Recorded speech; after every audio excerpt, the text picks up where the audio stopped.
Hey guys, welcome back to the Horse Girls podcast. And this is where glamour and chaos finds a distance. So today I'm with Jeanette Cohen, and you are the executive director. That's correct, of the Hampton Classic Horse Show. Oh, that is amazing. And so being in the Hamptons Classic is so unique. As you guys know, I am a West Coast girly, so this is very foreign for me. And wow, this is just such a beautiful facility. So thank you so much for having me and having the Horse Girls podcast. Thanks for joining us. Yeah, absolutely. So we're just really going to get right into it, So the podcast, and I'll also fill you in as well, the podcast has been on a bit of a hiatus. As you guys know, I had to graduate. It was getting crazy. Congratulations. Thank you so much. Thank you. It was getting so crazy to manage, but now we're back to guest episodes. So I'm so excited to have Jeanette, and she's going to give us really just the inside scoop about horse show management. I have no idea what it's like to run a horse show, and I'm sure tons of viewers don't know either. So there are a lot of moving parts. The key for probably running any event is just having really good people who know their jobs. Awesome. So here at the Hampton Classic, we have stabling. We put up about a little over 1,600 stalls for temporary stabling. We have about 1,200 horses that come and compete at the show. 1,200, wow.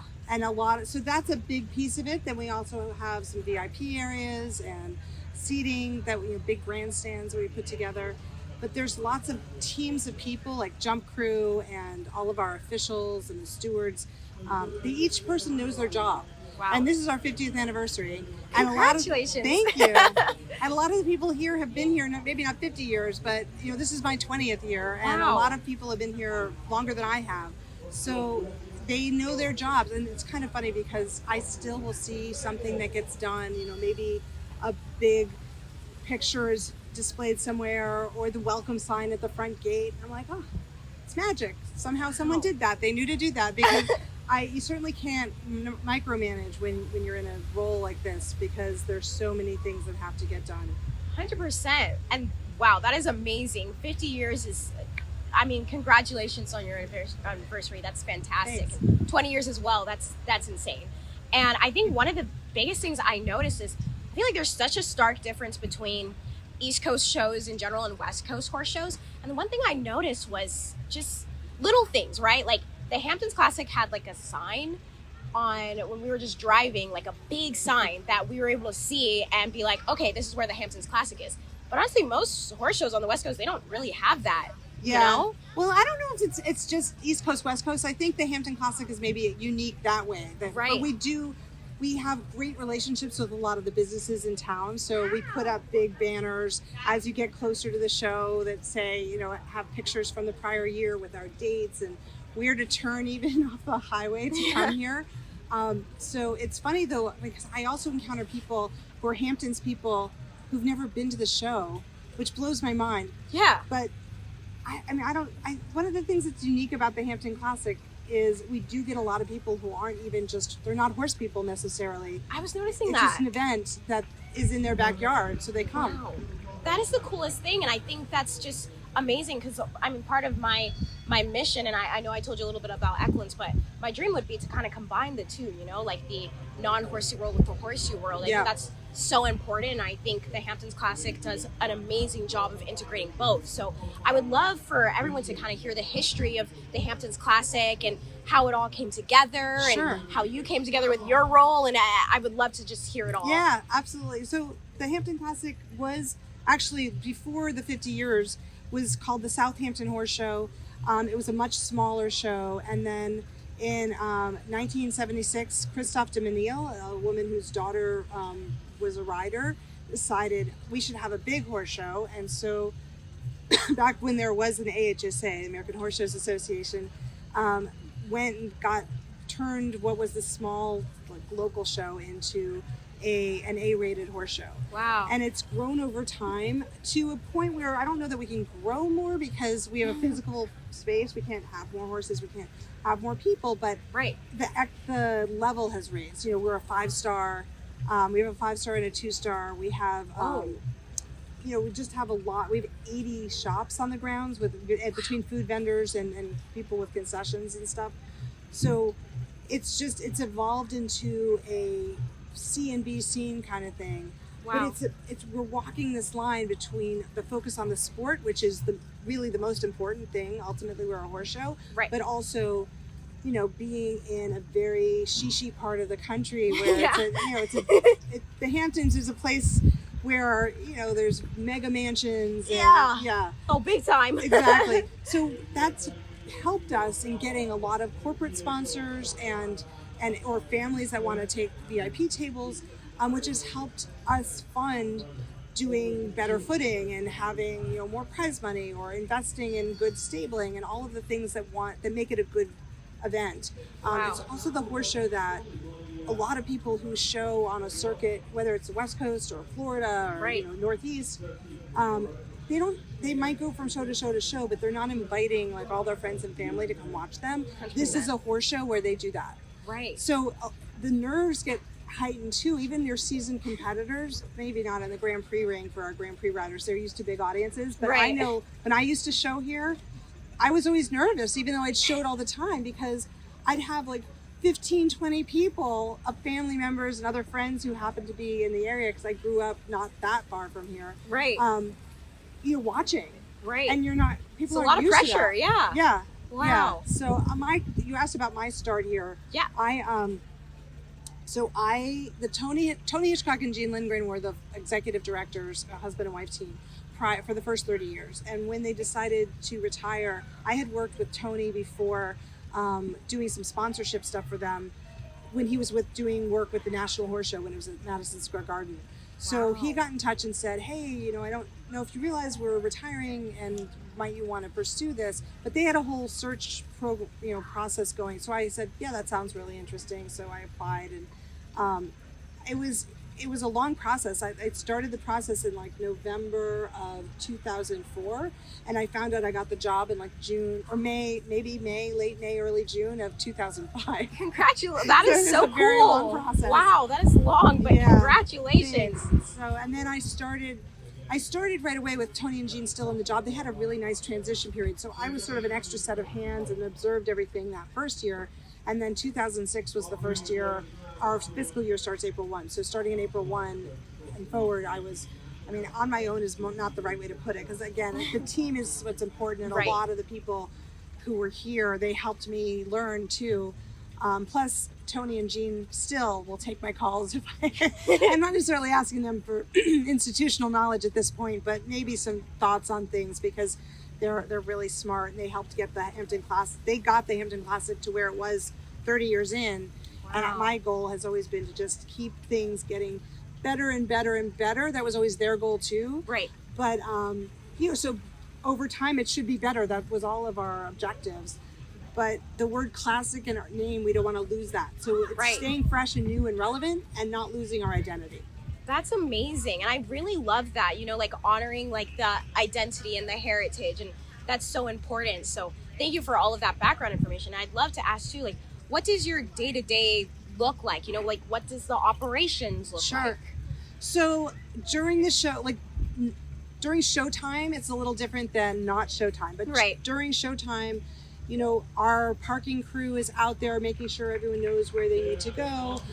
We have our front gate staff, we have our tent hosts, and then on the sports side, the jump crew is putting everything together at the direction of the course designers. We have our equestrian manager who really oversees all the sport elements.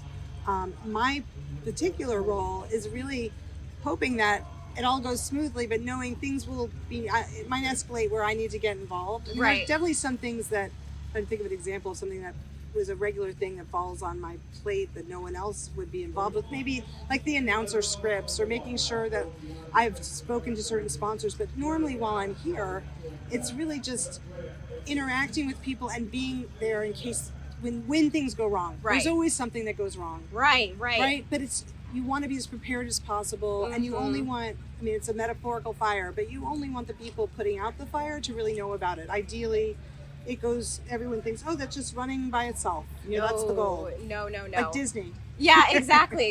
Yeah. I can add to that too, because I started quite young actually in the convention space. Right.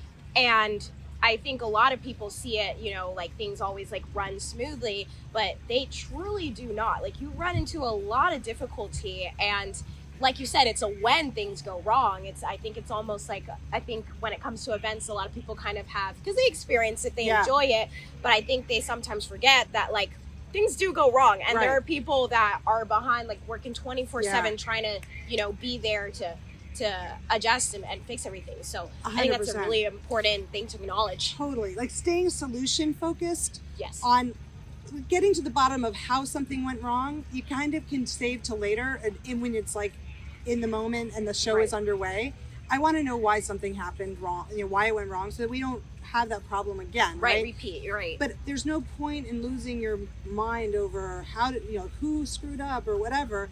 In the moment, you want to just fix it. Let's stay focused on solutions. Let's get it done, and then we can address, you know, maybe wagging our tongue at someone later.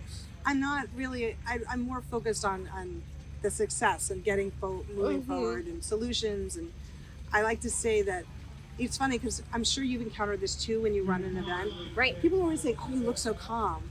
And I'm thinking, all the time. Don't right? Yes. It's like, what do you want me to do? Should I be screaming from the roofs? I mean. Really? Like, I don't know. Right. So, but I do have a relatively calm demeanor. Right. And even if something is, we've had some real challenges here. We had one year, a hurricane was coming. The show was about, people were going to start shipping in, and we had to tell them, don't come yet. Wow. This was in 2011. Mm-hmm. We had to take everything down. So all of our stabling, all of our vendors, one of our vendors already had their products on display. He was at the beach. We had to call him to come back and take all of his stuff out. Right. So we could dismantle all the stalls and everything, lash them to the ground, lash the tents to the ground, wait for the storm to pass through, and then rebuild everything. You know, but there's no point in freaking out about what might happen. You just prepare as best you can, and then deal with things when they come. Exactly.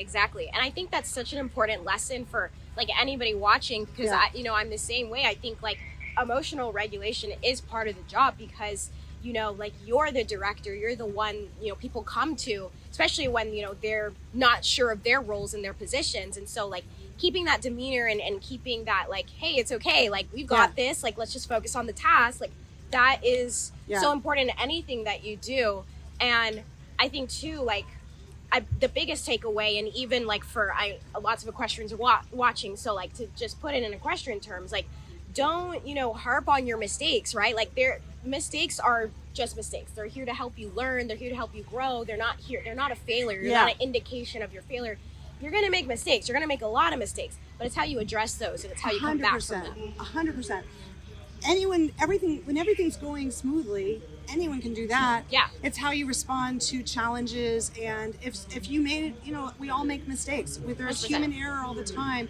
How do you respond to that? How do you try and address it as quickly as possible so that it doesn't get worse? So how do you, like, making sure that everyone's on the same page if it's a messaging issue? You know, when COVID came along, you know, it wasn't game day, but it was, we decided, as did basically every horse show eventually, that we had to pull the plug and not have a show in 2020. Right. We thought through, okay, who are the people that are going to need to know this, and how are we going to message it so that people don't find out through the grapevine? Right. Some people who maybe think, well, I'm one of your most important exhibitors. I come every year with my barn, or I'm one of your biggest sponsors, or I'm an official. Why did I just read about this on social media? Right. So all of those things we considered, and we're like, okay, we worked with just a small group of people, and the board made the decision, like, okay, yes, this is what we're going to do. And then we said, okay, here's the messaging plan.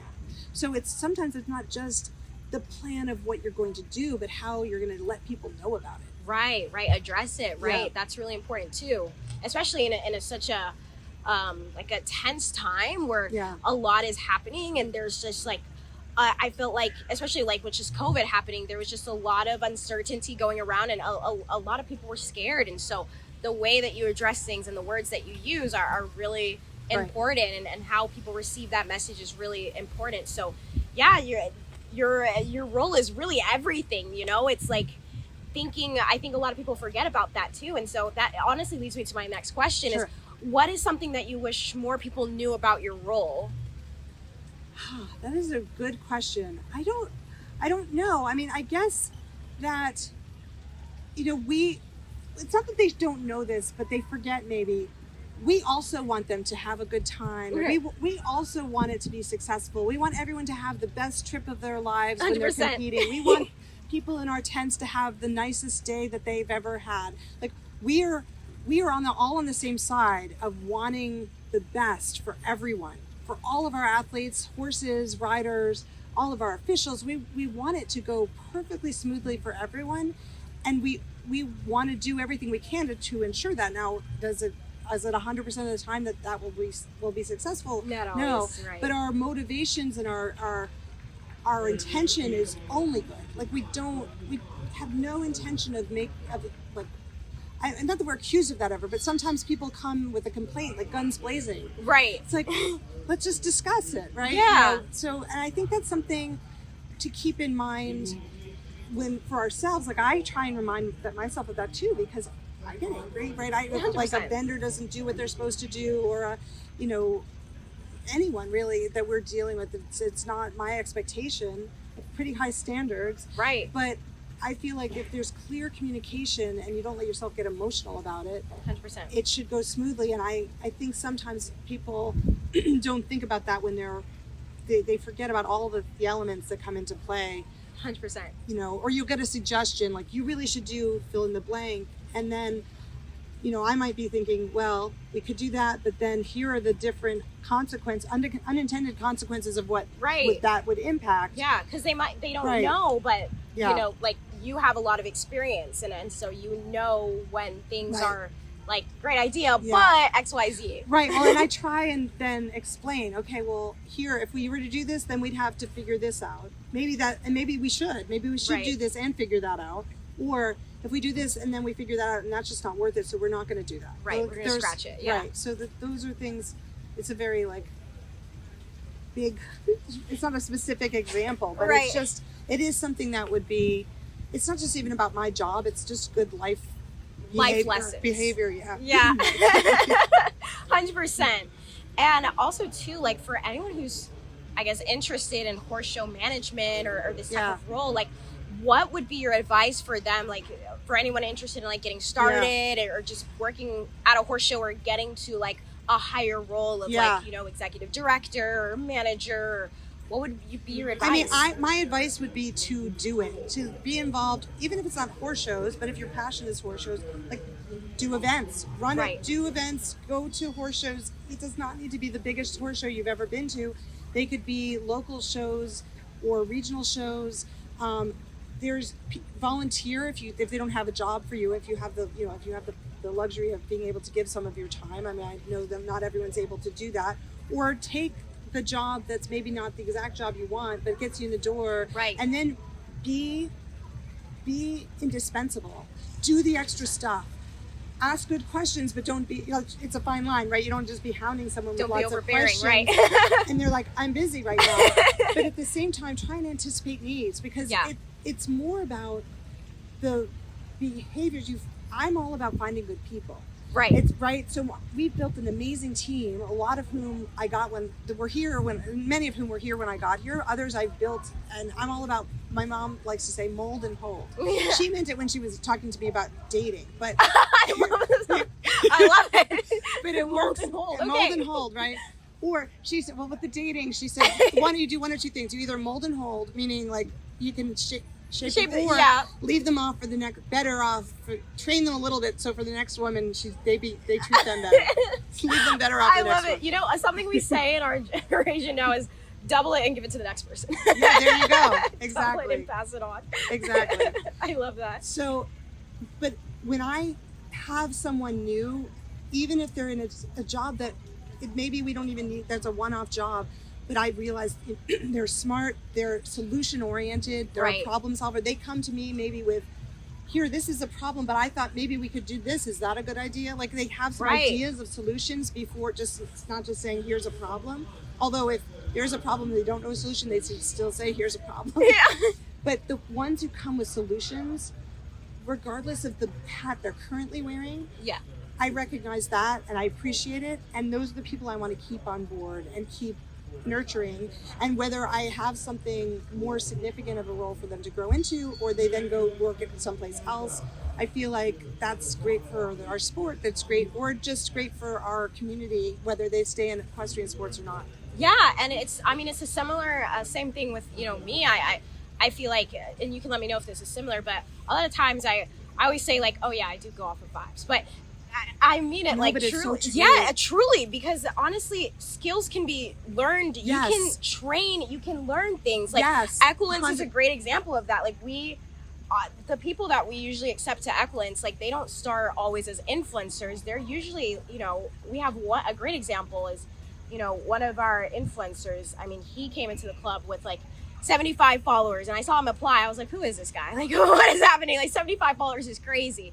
And I was just looking at his application, how dedicated, like all of the words that he was saying, and I was just like, okay, there's something here. It's and worth so talking to. it's worth talking to. And this, I mean, his views when I first got him were like at 100 views, and now this guy gets over like 30,000 views on every single video he posts, and in like 3 months already at 4,000 followers, like just off of just really going guns blazing. And he's someone I've hired for everything. Like, shout out, Gray, you're amazing. But like, he's great. someone I've hired for literally everything. And so like, truly, like I want everyone to know, like, skills can be learned. Yeah. Vibes and how you show up is really important. So true. And that's a combination. So vibes in the person, 100%. Yeah. Couple that with your gut, like my own gut. Yes. Because those go hand in hand, I think. My advice to everyone about any topic, really, not just at horse shows or in my job or in my personal life or friendships or whatever, I need to listen to my gut. Mm-hmm. You should listen to your gut. Everyone should listen to their gut. There are times you don't. People convince you to be like, just do it anyway. And you're like, okay. And there's not been one time where I've been talked out of listening to whatever my gut told me. Same. Where I've been happy I didn't listen. Yes. Right? I've been like, I knew I shouldn't have said that. I knew I shouldn't have done that. I shouldn't have taken that on. Like, whatever it is. Yeah. And it's not always catastrophic. It might just be an eye roll. Yeah. But it's like, I knew better. I just thought about it. I'm like, I don't think we should do that. Or I don't think, and then. Yeah.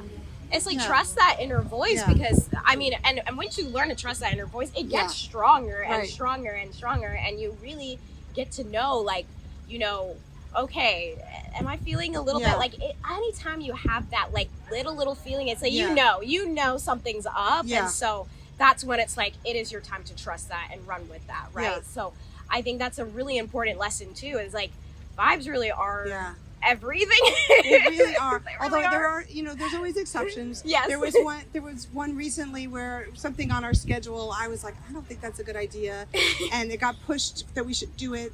I'm like, okay, fine. And then it was a real big success. And I'm like, okay, I was wrong. You're so, like, okay. It's not always, it's not always, my gut's not always right. But more often than not, I try and listen to my gut. Right. 100%. Sometimes, just you'll know. Let's just say that. You'll know. Sometimes you'll know. And sometimes you won't. Yeah. That's amazing advice. And I think too, I would just love to know, like, what are your favorite things that go into just this role, but also just like horse shows altogether? Like, what is something that is just every year you look forward to, every time the Hamptons Classic rolls around? It could be row related, it could just be like experience related, but I'd love to know. My favorite thing really is when everyone shows up. Like I love opening day, which we also affectionately call local day, because there's a number of competitions open just to horses that are Long Island based. Yep. But there's other competitions that it doesn't matter where you're from. But it's like a big reunion. I love it. And it's great. Like our officials and all the crew and all the exhibitors, it's really so special. That's probably my favorite thing. And really the building of the show. Everything here is temporary. All of our stalls, all of our tents, all of our shopping areas. I mean, we have our show office is like the only permanent building on the place. So watching it get built is also super special. And then actually seeing everyone go home at the end, we'll leave them wanting more. We're getting ready for them to go. No, I love it. I love the show, but it's true. And it's by the time Labor Day rolls around, we're dragging a little bit. But you guys are tired. But no, it's wonderful. And then the fact that like we were a 5-star watching some of the best horses and riders in the world. In fact, this year we have, Kent Farrington is #1 in the world right now. He's here. I mean, he's been here he's won our Grand Prix a number of times, but having the #1 rider in the world here as well as a number of others that are sitting near the top of the Longines standings.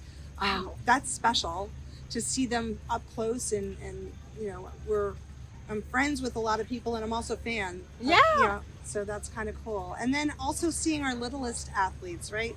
We have the lead line. Hampton Classic's known for the lead line. We cap it at 100 competitors, but they start as young as 2 years old to 7-year-olds, and that's really special. Wow. And we have other things. We have our adoption day, so we have dog and cat rescues and horse rescue organizations. I love it.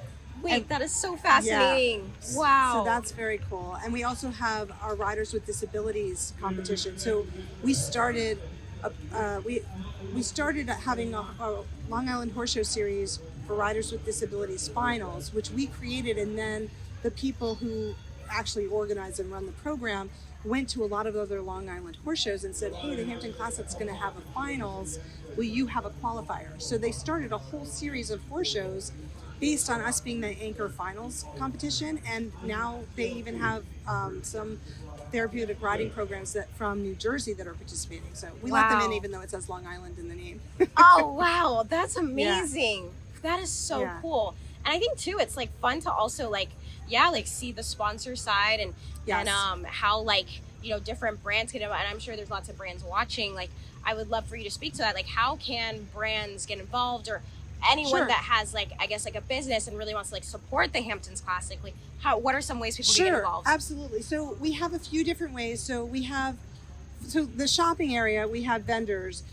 There is an application process to book an a la carte booth. Right. And so those applications are usually available very beginning of February. They're due April 1st. And then we have a committee that goes through all of that. And usually by the first week of May, we let people know either they are able to book a spot, they're on our wait list, or we don't have a spot for them. And then we also have our sponsors. So some of our sponsors also have vendor spaces, and we package that in with their sponsorship. And then some of our sponsors, they're not selling anything, so they don't have a vendor space, but they have other visibility. Right. So the sponsors, what we try to do, so anyone who's interested can just reach us at sponsors at Hampton Classic, HamptonClassic.com. Perfect. We're going to put it right here. Yes, exactly. Exactly. But they can get in touch. What we try and do is have a conversation with the brand to find out what their goals and objectives are, because you've been to many a horse show. Yes. There are so many different ways you can package together brand visibility, and hospitality, and other ways to reach a target audience. Huge. For a sponsor. Yeah. But who are they reaching to? Are they trying to get to the pony kids? Are they trying to get to, they just need to sell one thing to some super affluent person? Are they trying to sell cases and cases and cases of something? So understanding what their goals and objectives are, who they're trying to reach, and what they've, if they've done other types of event marketing and what's worked for them, what hasn't worked, all of those questions we have in that conversation. And then we'll talk about the types of things that we could provide, and then we'll customize a proposal, maybe with, if the conversation gels and we're like, yes, we definitely want this, we'll just write up a very specific proposal, or we'll do a proposal with a few extra,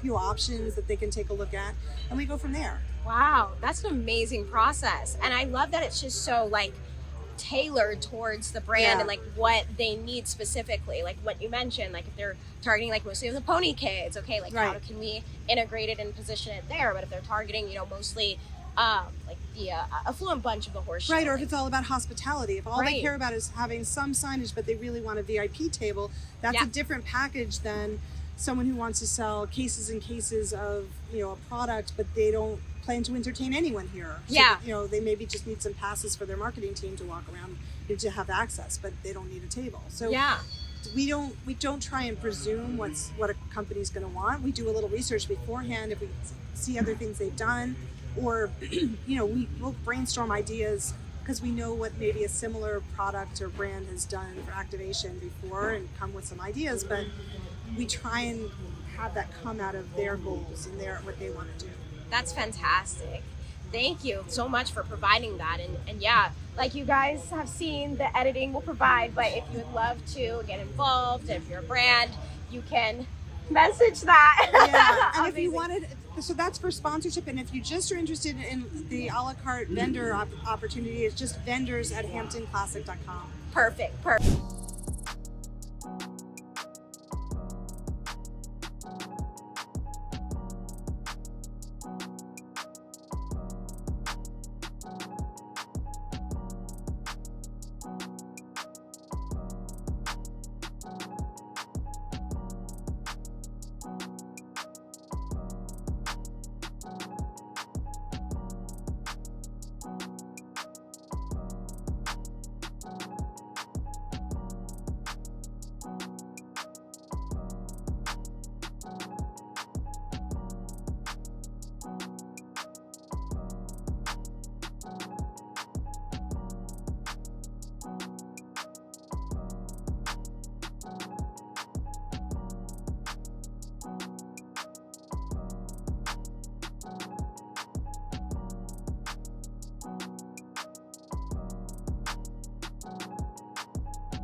Yeah, that's my thing.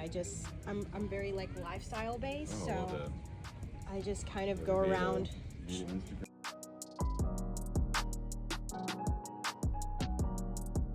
So if you're around, and honestly, and you're gonna have an online store on September 9th. September 9th. Okay, so September 9th, you guys can go to Stardust Equestrian and order these wherever you are.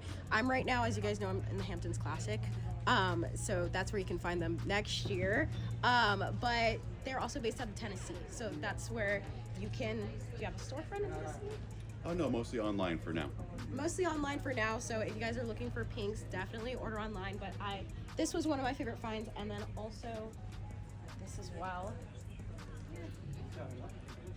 This is giving very much coastal equestrian vibes. I absolutely adore this. Like this is a Nana pick, big time. Love it. Okay guys, check it out on Stardust Equestrian. Okay, so right now I have found another hot find in the Hamptons Classic.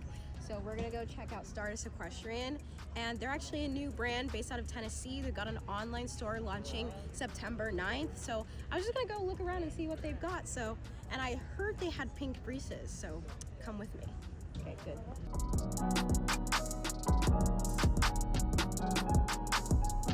Okay, so as you guys know, I don't know, why do I don't have to keep saying it. Obviously we're at the Hamptons Classic, but I found a really cool way to style a scarf, and I'm gonna do like a full piece of like scarf styling. But I really like this piece because obviously we're talking about New York equestrian fashion, and this is a way that you can be fashionable outside of the saddle. Just throw on a scarf and it can make your piece completely just aesthetic. So if you're interested in the dress and the scarf and to get more scarves, you can check out Kelly Beauvais. She's got an amazing store set up here at the Hamptons Classic, but also online, and you can find her here with the editing.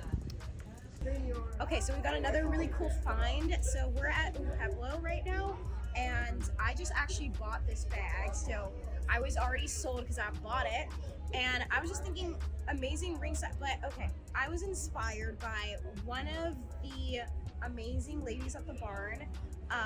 Melina, you're awesome. Shout out to you. I saw her carrying around like a really bright pink, like just giant bag. And she had everything in it, and I was just like, wow, that's really convenient. And for me, I've just been looking for a bag. Similar to that, and I definitely have found one here at the Hamptons Classic. So this is going to be like my new ringside bag. This is honestly very inexpensive, like $160 for the large size, and lots of room, super spacious. And I don't absolutely love it, and it's also a travel bag. As you guys know, I'm everywhere and anywhere. I got this bag because obviously you guys know I love pink, but obviously they have normal colors for everyone. But I'm definitely gonna put a little boo on this and make it super aesthetic. So, all right, good.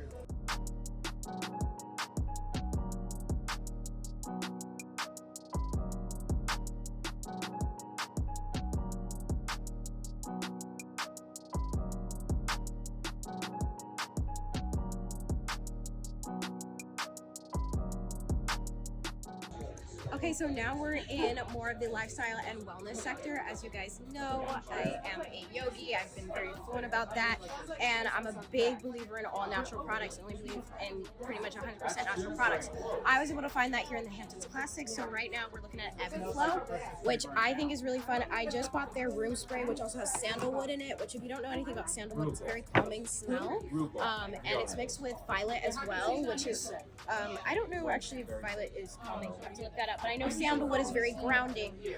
So I just got one of their room sprays. It smells absolutely delicious. And I got a bunch of their soaps. And I also got a lotion as well. So definitely recommend. The prices are super affordable and they ship all over. The soaps start at 12. Room smells for 25.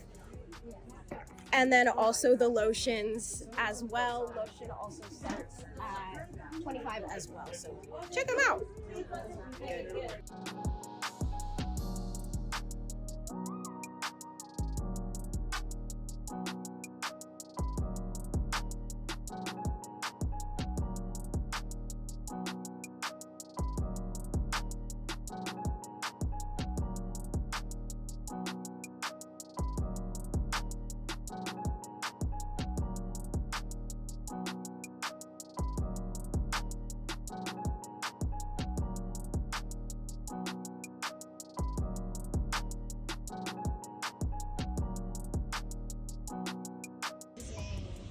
So good.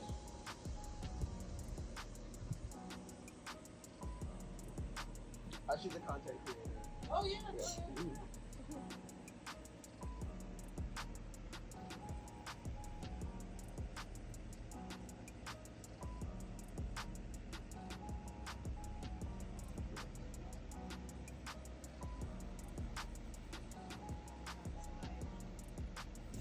Cool.